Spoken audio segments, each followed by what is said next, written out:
Hello, I'm Cin Von Quinzel, and in this video you'll watch and see how I made my Ursula Tentacles. I began the process with repurposed upholstery foam that my mom had given me. Since I didn't plan on buying any more foam, I divided what I had into 3 rectangular sections, and then divided those sections into 2 triangular sections, which you see here.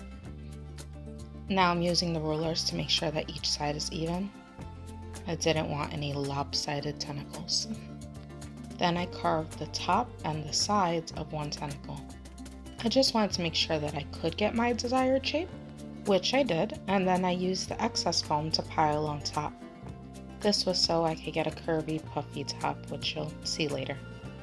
But for now, I'm creating the pattern. This is the bottom pattern, which will be flat and purple. And then here I work on the actual tentacle shape and how I wanted it to look. Defining my lines and curving some edges, I did do this twice to try and make half of them look a little different than the others. So they weren't exactly identical, at least not all 6 of them were. It was just 3 and 3. Hopefully watching what I'm doing helps explain it a bit more. All my patterns were labeled, and then it was time to start transferring it to its fabric. This is the black shiny fabric. 2 of these pieces were cut out so that it can make the triangular shape that you'll see on top. Then all pinned together. The same thing was done 5 more times. Then next I cut out the flat purple bottom side. This purple wasn't exactly what I wanted, but I think all the sequin swirlies did work out for this costume, luckily. And just like the black pieces, this was cut out 5 more times. Then it was time to start sewing. I started with the black pieces, straight stitching everything. I did zigzag. I didn't plan to, but the fabric was kind of strange, to be honest, and I felt like that it would easily tear. I don't know how to describe what it was, but it definitely wasn't durable. After the zigzags, I still even top stitched it. I felt it was needed, just in case. I am really glad that I did this. I just really didn't want to take the chance of the foam popping out or anything tearing or not going the way that I wanted it to. After that, I began pinning the black fabric to the purple fabric. I pinned all the sides to the tip and made sure I had a hole on top so that I can put the foam inside. Then the fabrics were also straight and zigzag stitched together. The black fabric was a non-stretch, but the purple was a stretch fabric. It wasn't the easiest, but it totally worked out at the end, luckily.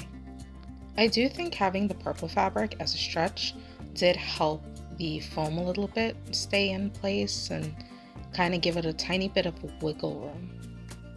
Next, it was time to carve the other 5 triangle tentacles the way that I did the first one earlier.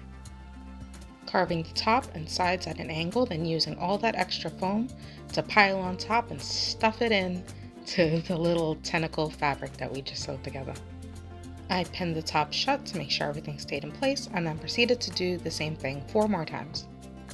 Making these tentacles was definitely repetitive.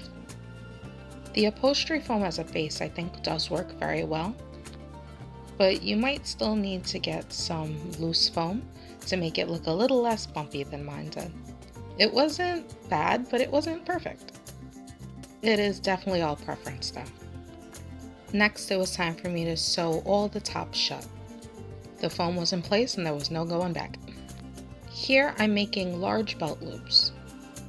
The tentacles will be fastened as a belt.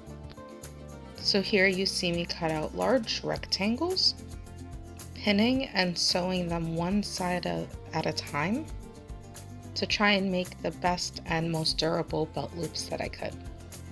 This isn't the easiest process to explain, so I hope that you viewing it here really helps you understand more. For the belt, I did use 2-inch webbing and just a 2-inch belt buckle. It is just what I had on hand, and I do think it worked really well. Eyelets were added to the end of the tentacles. That part wasn't specifically for my photo shoot, but actually for the girl who would be wearing it in the play. I absolutely forgot to mention, these were actually made for a little kid in a play, which is why they fit my knees and not my waist. The production was nice enough to let me use them for a photo shoot before I gave them to them for the show. So I quickly threw a dress together, and here's my behind the scenes. The shoot was so fun and it went really well before the tentacles could go to their forever home. Thanks to Lewis Capture for the photographs, Malik for the behind the scenes, and you all for watching, of course. Till next time!